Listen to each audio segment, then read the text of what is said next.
প্রশ্ন করেছেন, ঈদের নামাজের আগে মানুষকে বারবার মাইকে ডাকা হয়, এই নিয়ম কি? সুনান আবু দাউদ হাদিস নম্বর 438।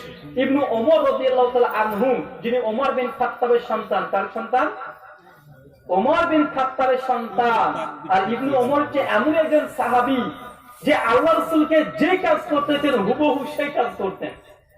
মুসান্নাফ ইবনে আবি শাইবাতে কয়েকটা ঘটনা নকল করেছেন যে ইবনু ওমর রাদিয়াল্লাহু তাআলা আনহু তিনি আল্লাহ তাআলার এমন তাই অনুসরণ করতেন হুবহু, কেমন যে আল্লাহ রাসূল যেভাবে পেশাব করতে বসতেন উনি হুবহু কবুল মানে এবং কপি করতেন। আল্লাহ রাসূল যুদ্ধের ময়দানে গিয়েছেন ইবনু ওমরের সঙ্গে, তো দেখছেন আল্লাহ রাসূল একটা উট থেকে নেমে একটা জায়গাতে পেশাব করার জন্য গিয়েছে। আল্লাহ রাসূলের মৃত্যুর পর ইবনু ওমর ওই রাস্তা দিয়ে এমনি যাচ্ছিলেন সাহাবীদের সঙ্গে, সঙ্গে সঙ্গে তিনি সাহাবীদেরকে বলছে যে বসো। তো ইবনু ওমর সেখান থেকে গিয়ে আল্লাহ রাসূল যেখানে পেশাব দিয়েছেন ওখানে গিয়ে তিনি পেশাব জাবাননি, তারপরে গিয়ে বসেছে। সাহাবা রাদিয়াল্লাহু তাআলা আমরা জিজ্ঞেস করেছে তুমি এমনটা কেন করলে?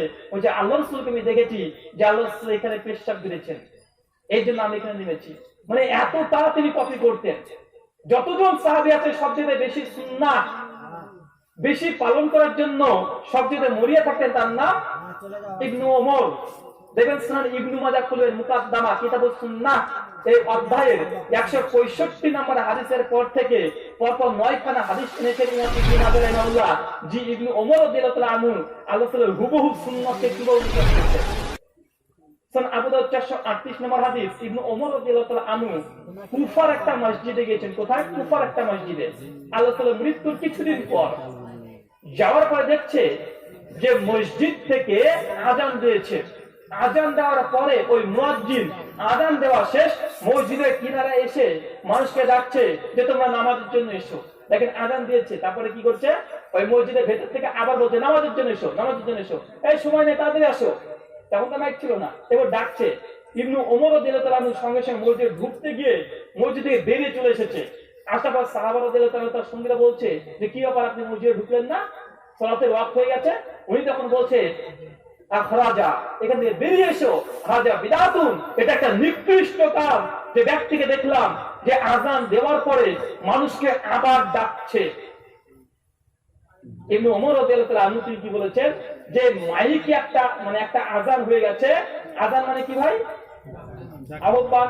আযান মানে কি? ডাক। আযান মানে মানুষকে ডাকা। আর সহিহ বুখারী, মুসলিম, আবু দাউদ, তিরমিজি, ইবনে মাজাহ সমস্ত হাদিসের কিতাবে আল্লাহ তাআলা স্পষ্টভাবে বলেছে যে ঈদের নামাজে আযানও নেই, ইকামতও নেই। বুঝলেন না ভাই? ঈদের নামাজে কি নাই? আযানও নেই, ইকামতও নেই। আযান মানে কি? আযান ডাকা মানুষকে আল্লাহু আকবার। আমরা যখন আরবিতে বলছি হাইয়া আলাস সালাহ, মানে নামাজের জন্য এসো, হাইয়া আলাস সালাহ সাফারের জন্য এসো। রাসূল বলছে আযান নেই ঈদের নামাজে। যেমন আপনি যদি বাংলাতে বলে তাড়াতাড়ি আসেন, 2 মিনিট সময় আছে, 2 মিনিট সময় আছে, তো এটা আযান হলো কি হলো না? এটা বাংলাতে বললেন তাই, এটা আরবিতে বললে হাইয়া আলাস সালাহ, তাই তো হবে রে ভাই। তাহলে স্পষ্ট হাদিস যে না ঈদের নামাজে না আযান আছে না ইকামত আছে। তাই ঈদের নামাজের জন্য আগে থেকে ঘোষণা করে দিয়েছেন, ওটাই চূড়ান্ত ঘোষণা থেকে যাবে। যথেষ্ট মানে যখন টাইম হয়ে যাবে সালাত শুরু করে দিবেন।